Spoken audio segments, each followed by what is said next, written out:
Senior صحافی اور column نگار نصرت جاوید نے اپنے چند باخبر دوستوں کے حوالے سے یہ اشارہ دیا ہے کہ اپنے بانی عمران خان کے بغیر پاکستان تحریک انصاف کی عام انتخابات میں حصہ لینے کی حکمت عملی سابق D G I S I retired general Faiz Hamid کے شہر چکوال میں تیار کی گئی ہے۔ اپنے ایک کالم میں نصرت جاوید لکھتے ہیں کہ اتوار کی شام تک کاغذات نامزدگی جمع کروانے والے امیدواروں کی سب سے زیادہ تعداد تحریک انصاف سے تعلق رکھنے والی نظر آئی۔ یہ تعداد بالآخر 2400 کی حد بھی پار کر گئی۔ میرے چند باخبر دوست یہ دعویٰ کر رہے ہیں کہ تحریک انصاف کی جانب سے بھاری بھرکم تعداد میں کاغذات نامزدگی جمع کروانے کی حکمت عملی در حقیقت چکوال میں تیار ہوئی ہے۔ اعتراف کرنا ہوگا کہ مذکورہ حکمت عملی جس نے بھی تیار کی وہ داد کا مستحق ہے۔ فرض کیا کہ قومی اسمبلی کے کسی ایک حلقے کے لیے تحریک انصاف سے وابستہ اوسطاً 10 افراد نے کاغذات نامزدگی جمع کروائے ہیں تو ان میں سے 3 سے 4 اسکروٹنی کا عمل مکمل ہو جانے کے بعد انتخابات میں حصہ لینے کے حقدار ٹھہرائے جا سکتے ہیں۔ تحریک انصاف کی قیادت ان میں سے بالآخر ایک کو انتخابی نشان الاٹ کرے گی اور اس امیدوار کا مقابلہ وسطی پنجاب کے کئی حصوں میں مسلم لیگ نون کے مقابلے میں 1 on 1 ہو جائے گا۔ اس کے علاوہ بے شمار حلقوں میں تحریک انصاف کا امیدوار مسلم لیگ نون اور پیپلز پارٹی اور خیبر پختونخوا اور بلوچستان میں ان دونوں جماعتوں کے علاوہ جے یو آئی اور اے این پی کے مقابلے میں بھی تنہا کھڑا ہوگا۔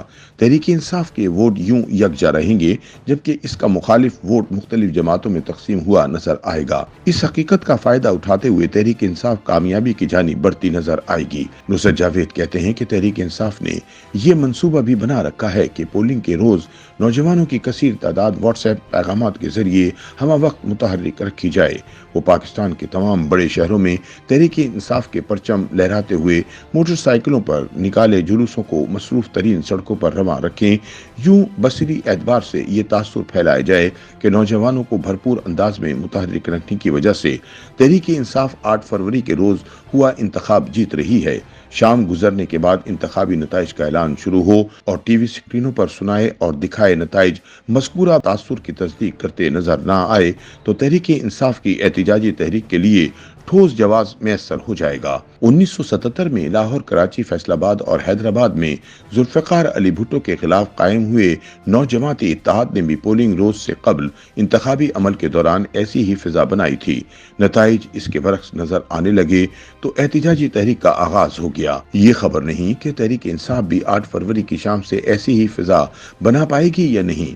نصرت جاوید کہتے ہیں کہ 8 فروری 2024 کے انتخابات کے لیے اتوار کی شام کاغذات نامزدگی داخل کرنے کا عمل مکمل ہوا تو خدشہ ابھرنا شروع ہو گیا ہے کہ تحریک انصاف انتخابی عمل کو در حقیقت احتجاجی تحریک میں بدلنا چاہ رہی ہے۔ اسے یقین ہے کہ مقتدرہ کہلاتی قوتیں عمران خان کو اقتدار میں لوٹتا ہوا دیکھنا نہیں چاہتی۔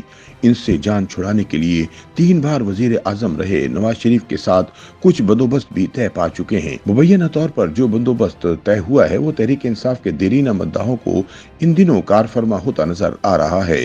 اس کو سبوتاش کرنے کے لیے لہٰذا پنجابی محاورے کا کھیڈاں گے نہ کھیڈن دیاں گے والا حربہ استعمال کرنے کی تیاری ہو رہی ہے۔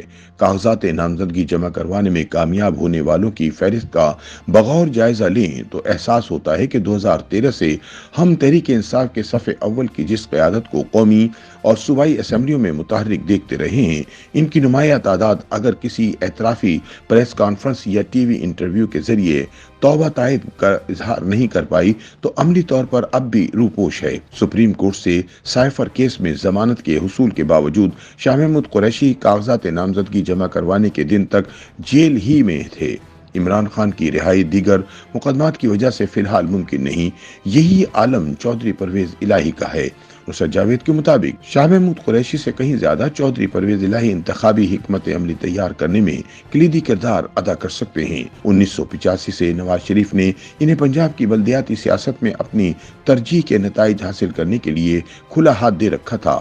اس طرح جب بھی 1990 کی دہائی میں پنجاب میں پیپلز پارٹی کے خلاف ضمنی انتخابات ہوئے تو ان کے لیے امیدوار کے چناؤ کے علاوہ انتخابی مہم کی قیادت بھی پرویز الہی کے ہاتھ میں ہی رہی۔ ان کے علاوہ